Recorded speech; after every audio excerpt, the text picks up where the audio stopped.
Warahmatullah. Waalaikumsalam Pak, selamat siang. Selamat siang.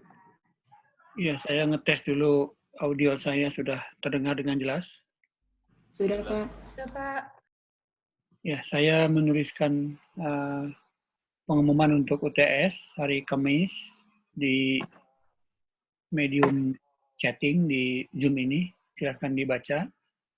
Jadi UTS kita rencanakan hari Kamis tanggal 22 Oktober. Jam kuliah kita pakai jam 16 sampai 17.45. Ya, kalau tidak cukup waktunya bisa sampai jam 18. Ujiannya open book, kemudian bahan ujian sampai dengan yang akan kita bahas pada kuliah pada siang hari ini. Terus presensi untuk kuliah hari ini sudah saya buka di SIX sampai jam 3 sampai 14.50. Silahkan bagi yang sempat untuk sambil login ke SIX bisa melakukan presensi. Terus materi kuliah silahkan download di Teams. Sudah saya unggah semuanya sampai yang terakhir akan dibahas pada hari ini. Sebenarnya hari ini saya menjadwalkan untuk membahas tentang level crossing rate ya dan fading duration. Ini masih membahas tentang sifat-sifat atau karakteristik dari kanal fading dalam skala kecil yang biasa disebut sebagai kanal Rayleigh. Itu sudah ada istilah yang diketahui oleh banyak orang ya, bahwa kanal multipath fading yang dalam skala kecil itu biasa disebut dengan kanal fading Rayleigh biasanya, karena mengikuti distribusi dari Rayleigh gitu. Kalau yang skala besarnya ya istilahnya shadowing saja gitu, mengikuti distribusi log normal. Baik, saya akan coba ringkaskan dari kuliah yang minggu lalu. Jadi yang terakhir kita bahas minggu lalu itu kuliah mengenai sifat-sifat atau karakteristik dari kanal fading skala kecil itu. Dia punya dua sifat penting yang sangat signifikan kepada kinerja transmisi sinyal ya. Jadi yang pertama dia akan mengalami delay spread. Delay spread itu muncul karena banyak lintasan yang sampai kepada penerima, kemudian panjangnya lintasan tidak sama, nah sehingga sinyal tunggal yang dikirimkan dari pemancar akan muncul di penerima menjadi sinyal disertai oleh duplikat-duplikatnya akibat dari lintasan yang berbeda-beda. Itu sifat itu dilihat secara kuantitatif.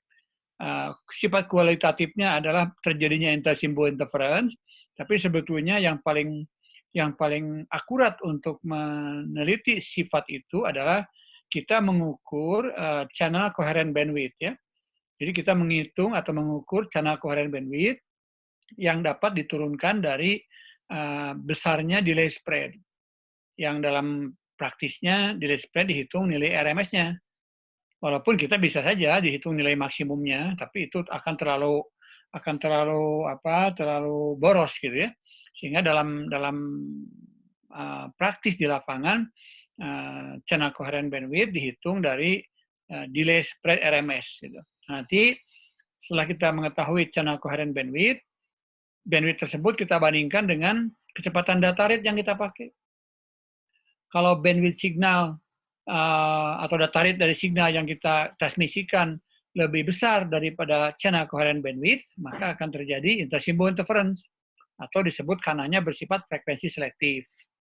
Nah, sebaliknya, kalau bandwidth atau kecepatan data rate dari signal yang kita transmisikan lebih rendah atau lebih kecil daripada channel coherent bandwidth, maka transmisi itu tidak mengalami intersimbol interference, dan karakteristik dari channel dalam kondisi seperti itu kita sebut sebagai frekuensi non-selektif atau flat fading. Gitu. Itu bisa terjadi selektif, bisa terjadi flat gitu ya. Nah, kemudian sekarang dari kecepatan mobilitas, kalau kita bergerak dengan sangat cepat, maka konsekuensi dari gerakan cepat tersebut kita tahu ada efek Doppler ya. Nah, efek Doppler juga dijadikan patokan untuk menentukan apakah time varying atau time variation dari kanal itu disebut kanal cepat atau disebut kanal atau fading lambat gitu. Nah, itu tentu dari pengetahuan kita tentang frekuensi Doppler, di mana frekuensi Doppler cara menghitungnya mudah, tinggal kecepatan mobilitas V dalam meter per detik dibagi oleh panjang gelombang lambda ya. Jadi kalau kita tahu frekuensi operasinya bekerjanya pada frekuensi berapa, kita bergerak dengan kecepatan mobilitasnya berapa, kita akan tahu frekuensi Doppler. Nah, setelah kita tahu frekuensi Doppler, kita bisa menghitung channel coherent time. Channel coherent time, channel rumusnya adalah ada di dalam handout ya. Ada dua cara untuk menghitungnya. Nah, setelah kita bisa menghitung channel coherent time, channel, maka channel coherent time kita bandingkan. Kita bandingkan dengan periode dari simbol yang kita kirim. Tentu periode simbol tergantung kepada kecepatan datanya, kecepatan simbolnya. Semakin cepat kita mengirim simbol atau mengirim data, maka semakin sempit, semakin pendek itu periode simbolnya. Nah, kalau kita membandingkan periode simbol dengan channel coherent time, kita bisa mengklasifikasikan kanal itu bersifat fast fading kalau dalam periode satu simbol, durasi simbol, channel sudah berubah. Artinya channel coherent time lebih kecil daripada periode simbol. Nah, kalau channel coherent time lebih besar dari periode simbol, maka dalam satu transmisi simbol, channel dapat dianggap belum berubah karena masih dalam rentang waktu channel coherent time gitu. Nah, itu masuk kepada slow fading. Nah, baik yang intersimbol interference maupun yang fading cepat, fading lambat, fast fading, slow fading, itu cara menghitung secara kuantitatifnya bisa dalam dua domain ya. Kita bisa melihat dalam domain waktu dan juga kita bisa melihat dalam domain frekuensi. Itu yang harus dipahami tentang sifat-sifat atau karakteristik dari channel dalam skala kecil akibat dari multipath propagasi. Saya akan lanjutkan sekarang sharing screen untuk menyelesaikan bab mengenai karakteristik atau distribusi atau PDF dari skala kecil itu mengikuti PDF ini. Ini persamaan Rayleigh ya. Nah, persamaan Rayleigh ini, PDF Rayleigh ini kalau kita untuk menghitung rata-rata, artinya rata-rata kan dihitung dari PDF dikalikan dengan variabelnya, kemudian diintegralkan. Jadi kalau variabelnya R berarti ngitung rata-rata dari isinya R ini adalah integral dari R dikalikan dengan PDF dari R gitu. Kemudian kalau kita ingin melihat misalkan berapa CDF atau peluang dari signal R ini yang berada pada level yang lebih kecil atau sama dengan R besar. Maka tentu kita integrasikan dari 0 sampai R besar. Batas kita ingin mengetahui peluangnya, integralkan dari PDF-nya. Jadi PDF dari R diintegralkan dari 0 sampai R. Nah, saya akan lisankan saja ya. Kalau misalkan kita dihitung berapa peluang signal berada pada level di atas R besar misalnya. Nah berarti kalau kita ingin menghitung peluang signal yang levelnya berada di atas atau lebih besar daripada R besar, batas integrasinya R besar di bawah di sini. Kita mengintegralkan dari R sampai tak berhingga, gitu. Sampai isinya ya sampai nggak ada batasnya sebelah kanannya dari PDF dari R. Kemudian berapa kalau kita diminta misalkan menghitung berapa peluang level signal R ini, signal multipath ini, hasil jumlahnya yang berada pada lebih besar daripada R1, tapi lebih kecil daripada R2. Jadi kita ambil interval. Itu juga gampang. Tinggal mengintegralkan dari batas bawahnya R1 sampai batas atasnya R2, integralkan dari PDF dari R. PDF dari R itu PR yaitu ini ya. R dibagi sigma kuadrat, E pangkat minus R kuadrat dibagi 2 sigma kuadrat. Nah, sekali lagi saya ulang, integral dari PDF dari R yang berbentuk Rayleigh ini, PDF-nya, ini bisa menghasilkan integral secara tertutup. Artinya bisa kita kerjakan langsung. Karena apa? Ini R dibagi sigma kuadrat merupakan turunan dari E pangkat minus R kuadrat dibagi 2 sigma kuadrat. Sehingga integralnya bisa dihitung secara langsung. Ya. Tidak seperti halnya pada PDF yang bersifat normal. Kalau PDF normal itu bentuk integralnya tidak bisa dihitung. Makanya kita bisa melihat tabel atau kalkulator. Ya, bisa juga melihat kalkulator. Ada kalkulator untuk menghitung itu. Baik, nah itu ya. Nah, bentuknya seperti ini, bentuk dari PDF Relic itu. Jadi ada skew ke kanan, agak kurus ke kanan, gemuk ke kiri. Artinya dia peluang untuk sinyal berada pada level yang lebih kecil, lebih besar daripada peluang signal berada pada level yang lebih besar. Tolong perhatikan kalimatnya ya. Peluang signal berada pada level yang lebih kecil, lebih besar daripada peluang signal pada level yang lebih besar. Gitu. Itu kalimat seperti itu. Jadi cenderung kecil sinyalnya ya. Gitu. Baik. Nah ini tadi kalau kita mau menghitung ekspektasi dari R, adalah nilai min dari R adalah integral dari R kali PR. Hasilnya ini. Ya, kemudian hitung variansi dari PDF Relic, kita tinggal menghitung dikuadratkan dari ini. Dikuadratkan dari sigma ya untuk variansinya. Seperti ini. Hasilnya seperti ini ya. Nah, karena ujiannya open book, saya kira ikutin aja, ini nggak usah dihafalkan. Kalau masalah, tapi harus dicermati menggunakannya. Kalau menghafalnya saya kira nggak perlu karena kita bisa melihat rumus langsung dari catatan. Baik. Ini gambaran dari fluktuasinya. Nah, tadi kan ini kalau dalam desibel, ini karena ini kuat medan, berarti logaritmanya itu 20 log di sini. Nah, ini kembali ditanyakan, kenapa level signal kok dalam dB gitu.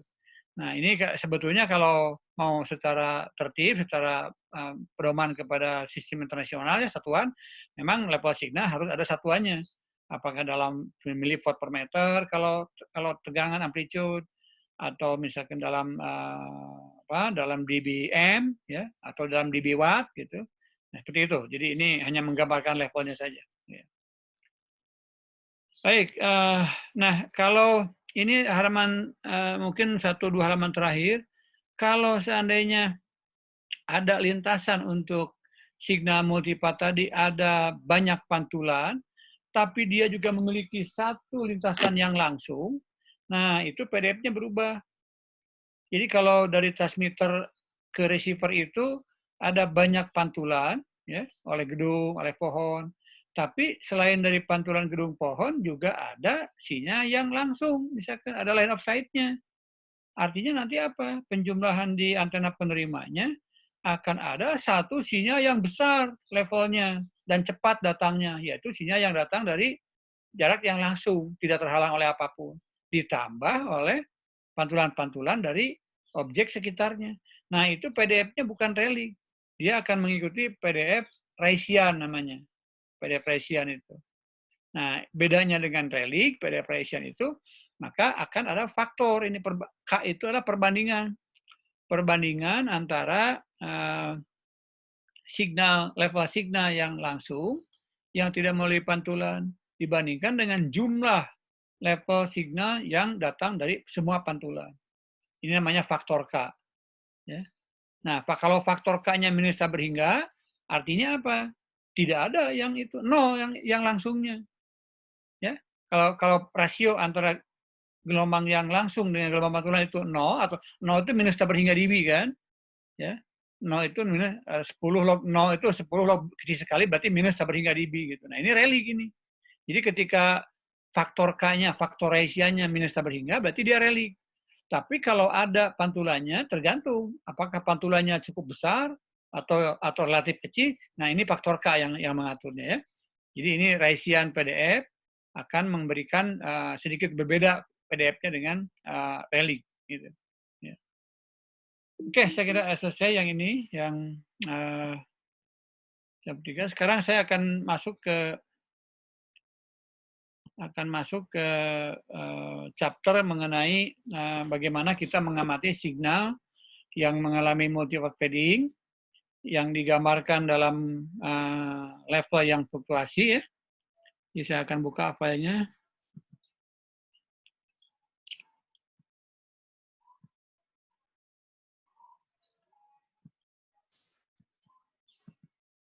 Ini filenya tulisan tangan saya, ya.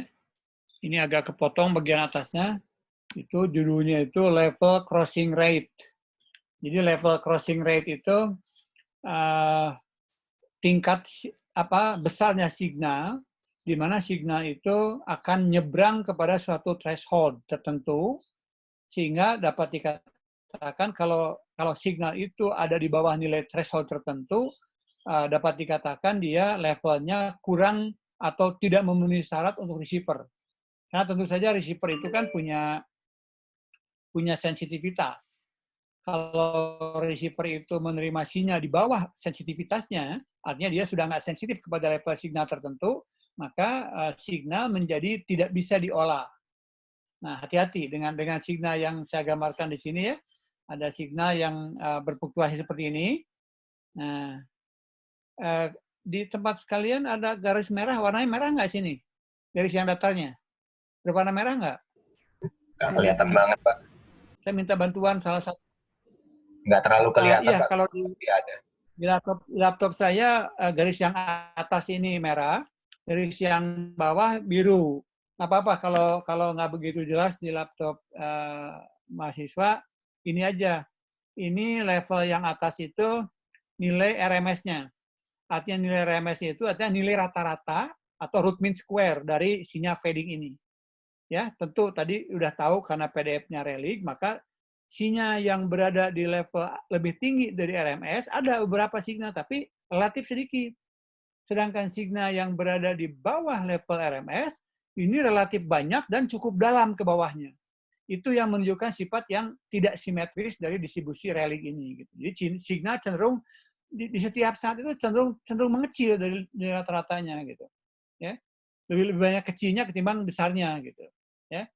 Nah, itu yang garis pertama, nilai RMS-nya.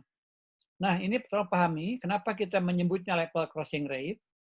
Kalau misalkan signal ini diterima level rata-ratanya misalkan ada di 10 pangkat minus 6 miliwatt misalnya, atau minus 60 dBm ya. 10 pangkat minus 6 miliwatt itu biasa, level seperti itu logis diterima oleh suatu receiver pada jaringan nirkabel, daya pancar BTS misalkan 2 watt atau 5 watt gitu. Maka signal dari penerima yang terjauh dari BTS, user-user yang masih dicakup oleh BTS tersebut, tapi paling jauh biasanya di antara minus 50, minus 60 atau minus 70 dBm gitu. Nah, kalau minus 70 dBm itu kita set di yang ini, yang RMS-nya, nah berarti signal-signal yang naik ke atas melebihi dari minus 60 dBm RMS, nah itu berarti receiver bisa menerima. Mengolah sinyal dengan bar yang cukup. Artinya kita menerima sinyal itu artinya tentu kalau bar kan selalu muncul ya bit error rate berapapun nilainya. Nah, tapi untuk sinyal-sinyal yang di atas nilai ambang RMS ini dikatakan sinyal itu memenuhi bar yang disyaratkan, misalnya paling tidak memenuhi 10/3 gitu. Nah, tapi kalau ketika sinyal itu jatuh ini ke bawah nih. Ini satu siklus setengah ke atas nih, jatuh ke bawah nih pada waktu berikutnya jatuh ke bawah. Nah, ini ketika signal berada di bawah ini dapat dikatakan signal itu tidak memenuhi syarat minimum karena dia di bawah threshold, di bawah ambang. Nah, sehingga kalau begitu kita mengatakan di sini signal-signal yang di atas nilai garis RMS ini berarti receiver bisa menerima. Sedangkan signal-signal yang di bawah ini receiver berarti dikatakan sebagai tidak menerima atau dia outage gitu. Outage itu artinya tidak dalam service gitu. Nah, yang terjadi apa? Karena kita kanal itu dengan waktu ataupun dengan jarak, kalau bergerak kan waktu dan jarak kan bisa dihubungkan kan? Jarak dibagi waktu itu kan kecepatan kan? Jadi baik sumbu waktu maupun sumbu jarak sama saja kalau kita bergerak. Nah, artinya kalau kita lihat dari ujung kiri sampai ujung kanan, si receiver tadi itu akan menerima sinyal ketika dia muncul ke atas. Hilang sinyalnya ketika ke bawah. Nerima lagi kalau ke atas, hilang lagi. Seperti itu. Gitu. Ya, akan seperti itu. Kalau kita setting di RMS ini sebagai batas threshold nilai ambang di mana membedakan antara receiver itu menerima atau tidak menerima gitu sinyal. Gitu. Ya. Nah, sekarang kalau kita, apa artinya level crossing rate? Karena kita tahu ketika signal di atas ambang ini menerima, dan ketika signal di bawah ambang ini tidak menerima, maka kita harus bisa menghitung.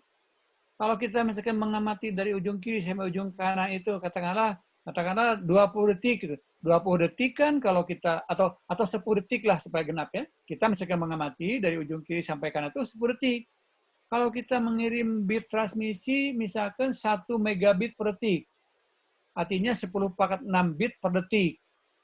Nah, selama 10 detik, berarti berapa bit yang kita kirim? Ini misalnya diasumsikan ini dari kiri ke kanan 10 detik. Kita mengirimkan data dengan kecepatan 10 Mbps misalnya. Berarti dalam waktu 10 milidetik lah gitu ya. Bentar. Kalau kita bekerja pada 1 Mbps, berarti 10⁻6 bit atau simbol per detik. Kalau kita misalkan hanya mengambil 10 milidetik, ya, berarti deretan dari simbol-simbol atau bit-bit yang setara dengan selang waktu yang kita amati, berarti ini 1/10 dari 1 Mbps. Artinya dia akan mengirimkan 100.000, ya, akan mengirimkan 100.000 simbol. Nah, tentu yang 100.000 simbol ini, kalau kita setarakan dengan interval waktu, dia akan mengikuti fluktuasi ini. Jadi dari ketika kanalnya misalkan naik ke sini, ini kira-kira misalkan 1/20 dari total waktu, misalkan dia bit-bitnya bagus, sehingga dia diterima dengan baik. Tapi misalkan 1/10 milidetik berikutnya rendah, nah ini dia bit-bitnya juga ikut jatuh, gitu, ikut rendah levelnya. Nah kita sekarang akan menghitung dalam interval waktu yang kita amati itu, ada berapa kali itu signal dikatakan outage gitu. Itu yang disebut dengan level crossing rate. Jadi ada ukuran, kalau kita melihat fluktuasi signal seperti ini, tentu ini kan dihitung berdasarkan Doppler kan. Berapa semakin besar Doppler, semakin cepat ininya fluktuasi ini.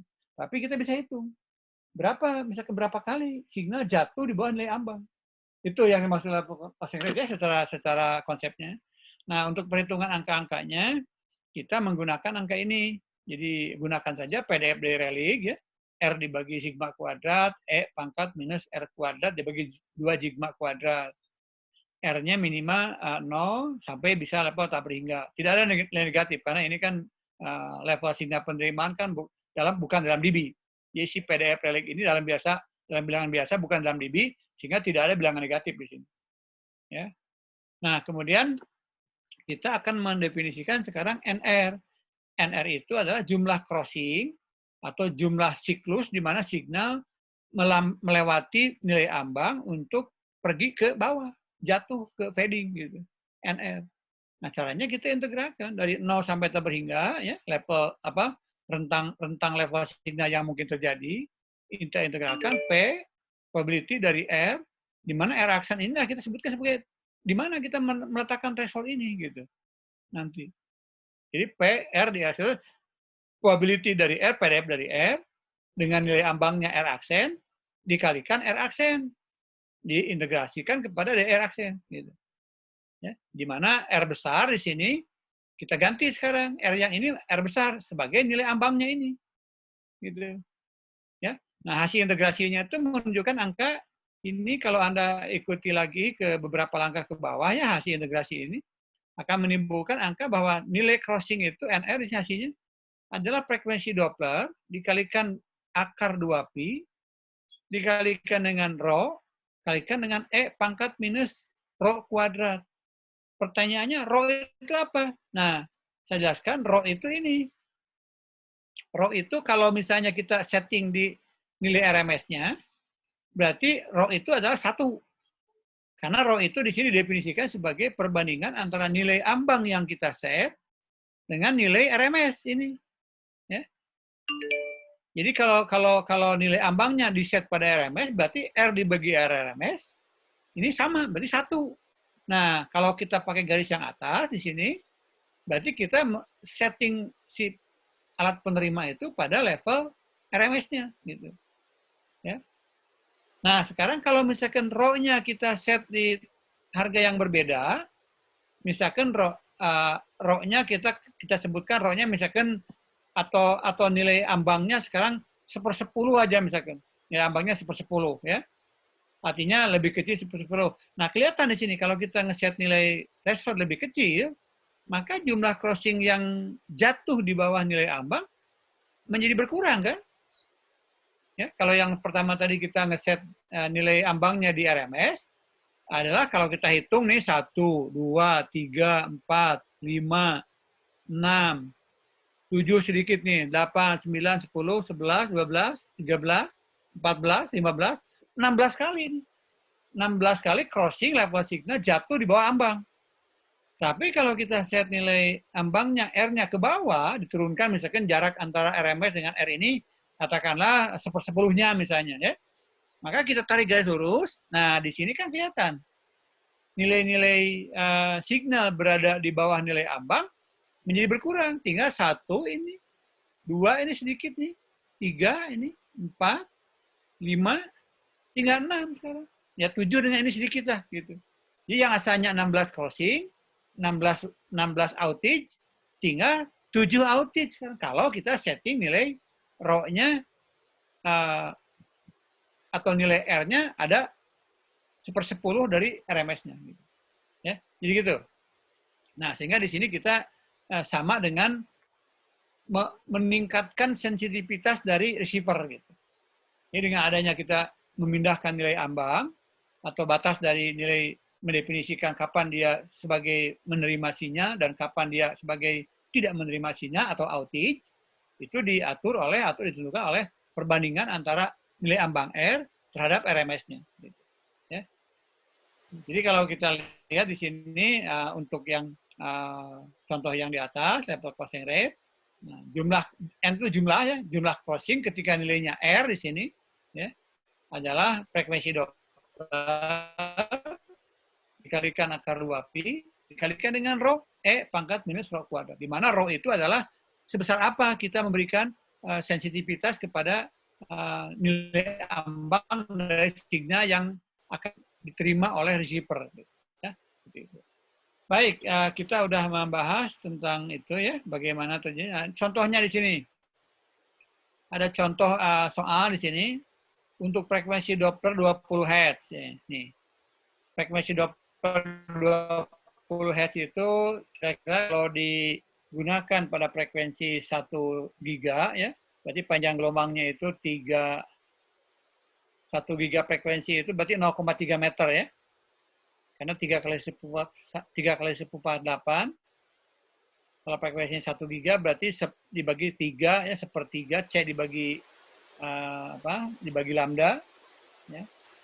3 kali 10⁸ dibagi lambdanya 0,3.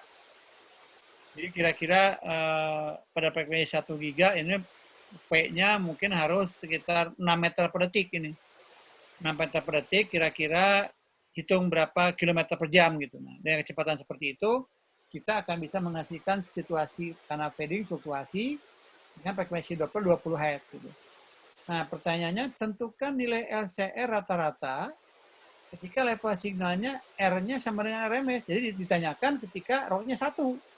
Artinya kita pada frekuensi Doppler 20 Hz, kita akan ditanyakan berapa jumlah crossing pada level R-nya di set pada RMS. Gitu. Nah, langsung kalau kita gunakan rumusnya, berarti jumlah N pada level R, di mana R-nya RMS, ya, ini kan berarti kita bekerja pada rho sama dengan 1, kan? Nah, kalau rho sama dengan 1, berarti kita hitung frekuensi Doppler, rumusnya ini. Ini frekuensi Doppler, kalikan dengan akar 2pi, kalikan rho, kali E pangkat minus rho kuadrat. Jadi kalau kita substitusikan ke situ, ini FD-nya 20, kali akar 2pi, ini rho-nya 1, ini E pangkat minus rho kuadrat, berarti 1 kuadrat, berarti minus 1. Nah, kalau dihitung ini menghasilkan angka 18,44 Hz atau per detik gitu. Artinya, dalam kondisi frekuensi Doppler 20 Hz, kalau di set nilai ambangnya pada level R-nya RMS, artinya di sini, maka jumlah crossing ke bawah atau jatuh di bawah nilai ambang akan terjadi sekitar 18 kali per detik jatuhnya. Ya. Nah, sekarang kalau kita hitung lagi, ini misalkan bagaimana kalau kita menurunkan signal ambangnya menjadi 0,1 RMS.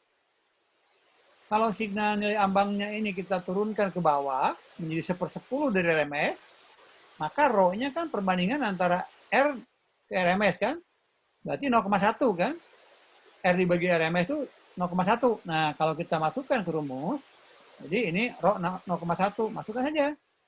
Akar 2pi kalikan dengan Doppler 20, dikalikan dengan rho di sini 0,1, dikalikan dengan E pangkat minus rho kuadrat.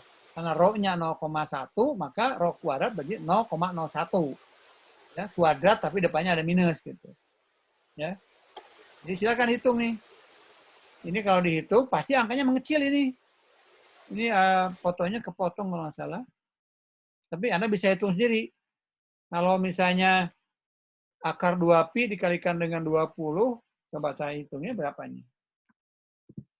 Saya akan hitung E pangkat min 0,01, 0,01 minus E pangkat dikalikan 0,1, sudah, kalikan 20, sudah, kalikan akar 2pi, kalikan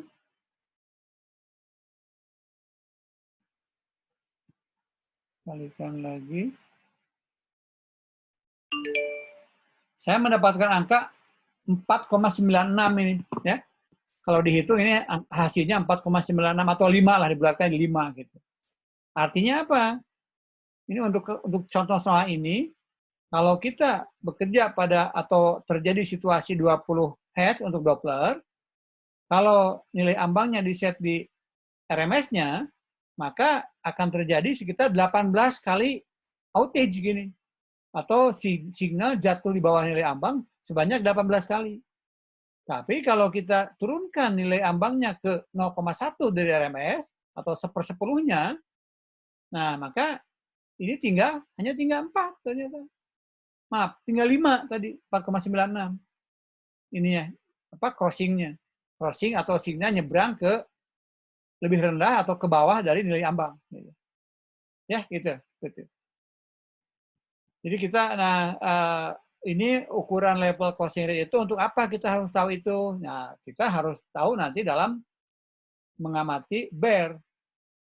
Jadi seperti saya katakan kemarin waktu kita bicara tentang loss of SNR ya. Nah, SNR ini akan hilang maknanya ketika signal fluktuasi. Beda dengan kalau kita signalnya konstan, misalkan di level ini, di level RMS konstan aja, misalkan RMS-nya berapa gitu. Nah, dia kan tidak terganggu. Nah, untuk yang fluktuasi, walaupun rata-ratanya tetap bisa dijaga, misalkan berapa dB gitu di sini, nah ketika dia jatuh-jatuh ini yang akan menimbulkan error yang meningkat. Gitu. Ya. Baik, itu tentang yang level crossing rate. Nah, sekarang satu lagi, saya harus menjelaskan ini mengenai fading duration. Ini. Suara saya masih jelas ya? Masih kedengaran baik? Nggak ada gangguan? Masih, Pak. Ya, sekarang kita lanjutkan. Makasih atas itunya, feedback-nya. Fading duration. Nah, sekarang kita ada lagi satu karakterisasi atau suatu tolok ukur mengenai fading ini, yaitu fading duration. Fading duration. Kalau tadi itu tolok ukur yang diukur dengan LCR atau level crossing rate, mengukur berapa kali dia nyebrang ke bawah ambang gitu. Nah, sekarang di sini kita ukurannya itu berapa lama signal ada di bawah ambang gitu. Ya. Ini juga penting. Parameter atau karakteristik dari fading ini kita harus tahu apakah dia di bawah ambangnya itu lama atau sebentar gitu. Karena tentu saja nilai yang di bawah ambang itu adalah nilai yang kritis kepada transmisi. Kalau nilai di atas ambang nggak apa-apa karena kita yang namanya di atas ambang kan signal masih acceptable, masih bisa diterima sebagai suatu transmisi yang mencukupi kebutuhan gitu. Tapi kalau signal di bawah nilai ambang, artinya apa? Signal itu dalam kondisi kritikal, dalam kondisi kita di luar spek gitu, di luar keinginan kita gitu. Nah tadi dihitungnya di level crossing itu berapa kali dalam suatu interval waktu signal berada di bawah level ambang, atau berapa kali signal itu mengalami kritis gitu. Ya. Nah, sekarang yang fading duration kita harus mengukur juga. Selain dari berapa kali dia ke bawah, berapa lama dia di bawahnya gitu. Ya. Nah, ukurannya begini sekarang kalau kita gambarkan ulang yang atas. Kalau yang tadi itu yang diukur berapa kali nyebrang ke bawah. Nah, sekarang kita lihat berapa lama signal itu ada di bawah gitu. Nah, contohnya kalau kita menggunakan RMS sekarang, signal ada di bawah itu berarti ini panah saya kelihatan muncul nggak panah cursor ini? Kelihatan, Pak. Nah, sekarang kalau kita lihat ya dalam kurva ini, kalau kita menggunakan nilai ambangnya RMS misalkan di sini. Nah, dari titik ini sampai ke titik ini, itu berarti signal di bawah. Ya, di bawah nilai ambang. Artinya signal unacceptable. Tidak bisa diterima sebagai transmisi yang memadai. Gitu. Nah, dari sini sampai ke titik ini, sinyal muncul ke atas, berarti acceptable. Artinya transmisinya oke. Dari sini sampai ke sini, sinyal ke bawah lagi. Kembali dia unacceptable. Oke? Dari sini ke kanan lagi dia acceptable lagi. Kemudian di sini ada sedikit nih, tapi cepat ini. Ini hanya setitik nih, tapi dia ke bawah. Artinya apa? Ini pun mengalami unacceptable walaupun dia sebentar gitu.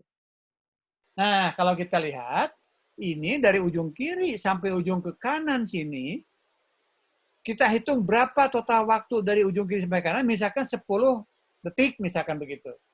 Nah, kita hitung berapa detik sinyal itu jatuh. Yang jatuh pertama berapa milidetik, jatuh kedua, jatuh ketiga, jatuh keempat lama nih. Jatuh keempat nih lama nih. Kemudian juga dia jatuh ke 5 sebentar, ke 6 sebentar, ke 7 sebentar, jatuh ke 8 agak lama, walaupun dangkal ini, jatuh ke 9 agak lama. Seperti itu, kita hitung jatuh-jatuhnya itu berapa lama. Nah, coba lihat sekarang kalau RMS-nya kita turunkan menjadi R, ya, artinya kita tingkatkan sensitivitas dari receiver. Ini menggeser nilai ambang itu sama dengan kita mengganti receiver dengan yang lebih baik gitu. Kalau yang pertama tadi misalkan dia hanya bisa menerima RMS. Nah, ganti sekarang oleh penerima yang lebih mahal, yang lebih baik, sehingga dia bisa menerima di sini. Menerima sinyal lebih rendah ambangnya. Nah, kalau kita lihat di sini, yang asalnya jatuhnya cukup lama di sini, begitu kita mengganti receiver dengan sensitivitas yang lebih bagus, sebentar di sini, gitu. Kemudian periode jatuh yang kedua di sini, yang tadi ketika nilai ambangnya RMS, jatuh yang kedua cukup lama. Begitu dipindahkan ke nilai ambang R di sini, hilang. Artinya asalnya dia sinyal unacceptable di sini menjadi acceptable ketika kita merubah R. Jadi disitulah perannya kita memahami kondisi channel. Kapan channel itu jatuh ke bawah, begitu ya di sini kan juga sama. Ketika kita RMS-nya ini yang ini kan jatuh nih di sini. Tapi begitu nilai ambangnya kita geser, menjadi nggak jatuh di sini. Artinya nilai ambang di sini. Jadi kita memperbaiki atau memitigasi kondisi kanal fading. Tentu ya cara-cara yang dipakai untuk meningkatkan sensitivitas bisa memperbaiki receiver-nya. Atau bisa juga kita tambah daya pancarnya. Jadi kira-kira walaupun tekniknya berbeda, ya, meningkatkan sensitivitas receiver, itu akan setara dengan kita menambah daya pancar. Tekniknya beda, dampaknya sama kepada kanal fading ini. Ya. Baik, nah sekarang ukurannya apa? Ukuran fading duration itu tentu kita ambil rata-ratanya kan. Rata-rata fading duration di sini misalkan katakanlah 3 milisecond, kemudian di sini juga 3 milisecond, di sini misalkan 1 milisecond, di sini misalkan 5 milisecond. Nah, kita rata-ratakan.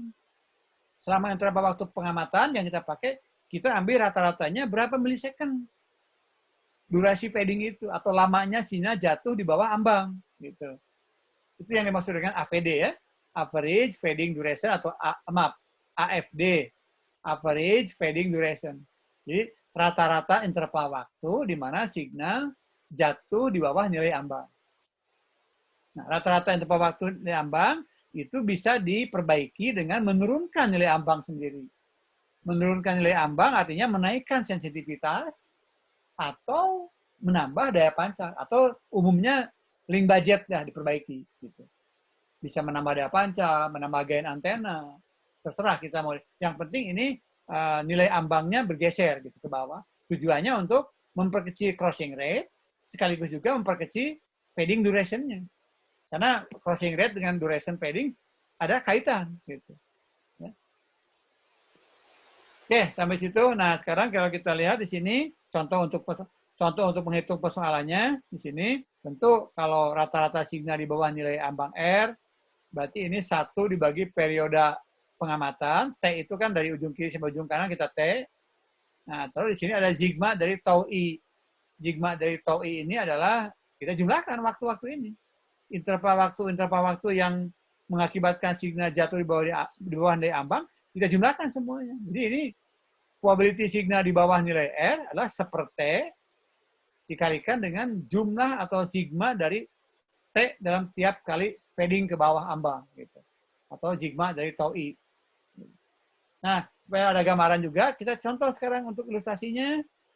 Kalau kita mengamati 30 detik ya, misalkan ini dari kiri sampai ke kanan, katakanlah 30 detik di sini, ya. Gitu. Total waktu level signal di bawah R adalah 5 detik misalnya. Kalau T-nya 30 detik, lalu kita jumlahkan misalkan ini level-level signal yang di bawah nilai ambang, kita jumlahkan ini berapa detik, jumlahkan semua. Misalnya 5 detik, maka kita bisa simpulkan peluang nilai signal R jatuh di bawah nilai ambang R besar adalah 5 dibagi 30. Gitu. Ya. Gitu.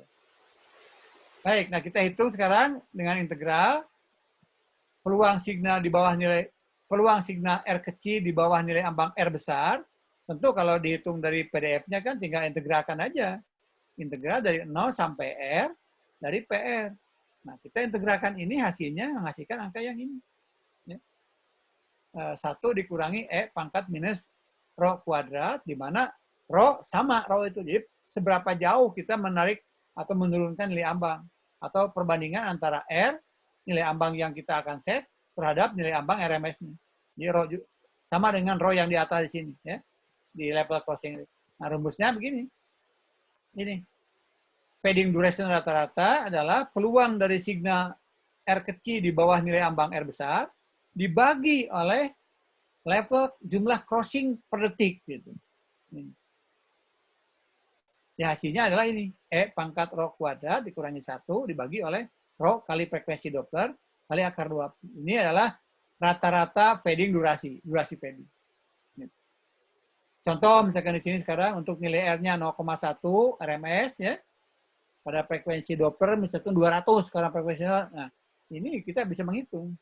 Rata-rata fading durasinya adalah E pangkat dari rho kuadrat dikurangi 1 dibagi oleh rho kalikan dengan frekuensi Doppler kalikan akar 2pi.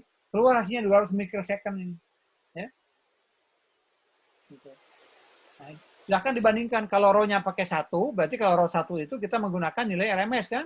Kalau rho 1 itu berarti R-nya sama dengan RMS-nya. Nah, kalau rho 1, silahkan itu. Jadi E pangkat 1 kuadrat dikurangi 1 dibagi oleh 1 kali FD frekuensi Doppler kali akar 2pi. Tentu ini akan meningkat, akan naik ini. Kalau rho-nya 1. Karena rho sama dengan 1, kita bekerja pada RMS. RMS ya menghasilkan fading duration yang lama. Kalau ini, nah kalau semakin jauh ke bawah, bisa aja tidak ada nih. Kalau kita R-nya ditarik ke bawah, misalnya 1/100 dari RMS gitu di sini, kira-kira tarik ke kanan, nah ini udah nggak tersentuh. Ya, udah nggak ada nggak ada level crossing rate, nggak ada fading duration. Kalau ya kita mengambil threshold yang jatuh ke bawah, yang jauh ke bawah. Artinya kita menambahkan daya pancar yang tinggi. Atau kita membeli receiver yang betul-betul mahal, sensitif gitu. Bisa menangkap sinyal yang kecil. Nah, gitu ya. Nah, ini aplikasi yang untuk fading duration biasanya kita gini. Karena dalam komunikasi digital itu biasa kita menggunakan paket ya. Jadi bit-bit yang kita kirim itu bukan lepasan simbol-simbol kita kirim sembarangan, bukan. Tapi kalau kita melihat protokol apapun yang dipakai ya, protokol kita yang dipakai misalkan pakai TCP/IP atau apapun sekarang, jadi kita mengirimkan simbol-simbol itu dikirim bukan dalam individual simbol atau bit, tapi dalam bentuk paket. Nah, kalau kita sudah mengirim atau membangun transmisi dalam bentuk paket, biasanya protokol yang dipakai, komunikasi paket itu yang sederhana contohnya menggunakan retransmisi ya, ARQ misalnya. ARQ kan dalam komunikasi data yang paling sederhana kan protokolnya pakai ARQ. Artinya ARQ itu kirimkan satu paket, kemudian si receiver suruh mendeteksi apakah paket itu betul atau tidak. Kalau paket itu misalkan betul, berarti paket itu diolah. Kalau paket yang diterima itu salah, dia akan mengirim acknowledgement ke transmitter. Oh, paket ini salah, kirimkan lagi, gitu. Ya, paket berikutnya. Kan begitu biasanya kan dalam konsep dasar dari komunikasi data yang menggunakan sistem paket begitu. Kirimkan satu paket, nanti di paketnya dideteksi di receiver. Kalau paket itu betul, berarti diterima. Kalau paket itu salah, maka dia minta diulang transmisinya. Nah, dengan konsep begitu, karena kita tahu paket-paket itu akan mengalami rentan kepada error kalau memang paket itu bersesuaian dengan signal ketika jatuh di bawah ambang. Paket itu akan cenderung tidak error kalau level signalnya di atas ambang, gitu. Ya, baik paket maupun bit maupun simbol sama. Kalau dia berada pada level di atas ambang, berarti dia akan relatif aman, gitu. Akan errornya itu bisa diabaikan atau memenuhi spesifikasi tertentu. Tapi kalau paket itu jatuh di bawah ambang, dia akan cenderung rentan kepada error. Nah, coba pikirkan di sini. Kalau kita melihat gejala ambangnya di RMS dibandingkan dengan ambangnya di R di sini, kalau saya tanyakan kita akan membuat berapa panjang paket yang kita kembangkan? Coba. Kalau gini ada optimalisasi. Kalau paketnya terlalu panjang, ya, kita membuat paket misalkan dari ujung kiri sini sampai kira-kira sampai sini. Nah, ini kalau paketnya panjangnya seperti itu, dengan tujuan misalkan supaya transmisi efektif, kan? Ya, kalau panjang paket dilihat dari efektivitas transmisi kan, kalau paketnya panjang efektif kan, karena sekali paket kalau dia benar, kan throughputnya banyak gitu. Tapi kalau paketnya misalkan kecil-kecil, pendek-pendek, sekali kirim paket kan throughputnya kecil, ya.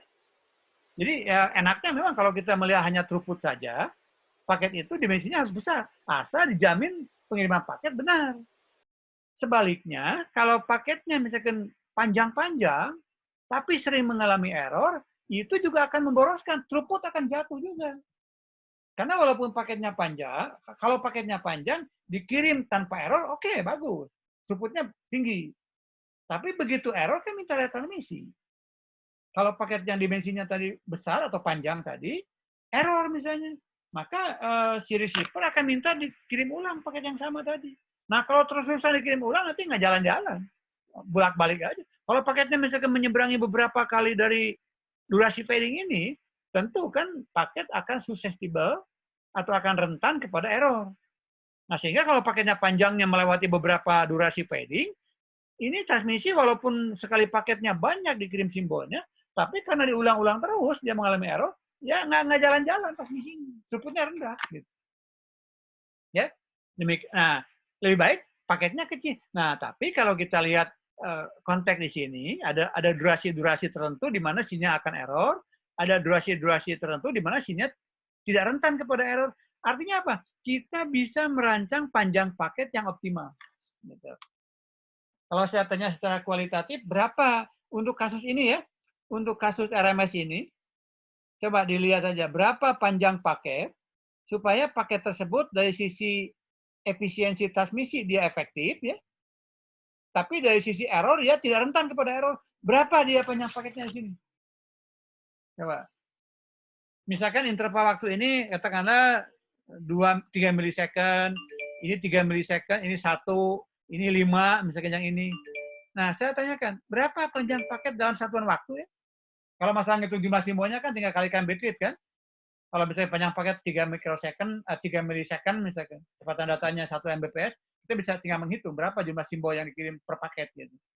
Nah, tapi yang kita lihat sekarang berapa panjang paket yang optimal dalam unit waktu supaya ini dari sisi pengiriman paketnya efektif, tidak terlalu kecil-kecil yang dikirim, tapi juga tidak terlalu boros akibat error sehingga dia minta return misi gitu. Ada yang bisa jawab nggak? Bagaimana kita membandingkan panjang dimensi paket dengan average failing duration supaya pengiriman paket itu optimal. Artinya optimal itu tidak mengalami terlalu banyak error. Memang kalau paketnya dibikin kecil-kecil, misalkan paketnya itu pendek-pendek gitu, ya dia nggak akan error dia. Ya? Gitu. Ada bisa bantu jawab nggak? Berapa artinya? Bagaimana kita membandingkan antara panjang paket dengan interval waktu yang kita sebut sebagai average failing duration? Jawabannya apa? Ya mudah sebetulnya. Pada level nilai ambang manapun, kita harus mengembangkan panjang paket tidak melebihi average failing duration. Gitu. Maksimum sama dengan ya lebih kecil sedikit lah dari average failing duration gitu. Jadi kalau average failing duration-nya misalkan 5 microsecond, kita bikin panjang paket tidak melebihi 5 microsecond gitu. Supaya paket tersebut tidak susceptible kepada error. Gitu. Ya, jadi bikin aja dekat. Kalau AFD-nya, average failing duration-nya 5 microsecond, bikin aja panjang paket itu misalkan 4,9 microsecond gitu. Ya. Karena kalau panjang paket dibikin melebihi dari AFD, tentu dia akan susceptible kepada error, rentan kepada error. Kalau panjang paket jauh di bawah AFD, misalkan AFD-nya 5 microsecond, paketnya 1 microsecond aja gitu. Nah, itu akan terlalu, ya kan sekali transmisi kan ditunggu dulu acknowledgement. Kirim satu paket, nunggu dulu kan. Kirim satu paket, nunggu dulu. Kalau paketnya terlalu kecil, dimensinya lama di situ. Gitu. Lama bolak-baliknya acknowledgement-nya gitu. Itu yang terjadi ya. Gitu. Jadi panjang paket harus di-set sedikit di bawah nilai AFD-nya gitu supaya dia throughput-nya tinggi tapi juga tidak susceptible tidak rentan kepada error gitu. Silakan, ada yang bertanya nggak? Itu gunanya mengetahui karakteristik level crossing rate dan AFD. Oke, kalau belum ada yang bertanya, saya minta waktu sekitar 2 menit untuk menunjukkan saja. Menunjukkan kalian supaya bisa membaca setelah kuliah selesai. Saya sudah upload di sini ada 2 file artikel jurnal ya. Padding artikel, nah ini saya akan share. Tolong dibaca ini supaya setelah Anda mengalami kuliah ini, saya berharap pemahaman Anda kepada paper ini lebih cepat. Muncul nggak papernya sekarang? Muncul, Pak. Ya. Apa judul papernya? Coba baca dulu. Growing Trading Channels.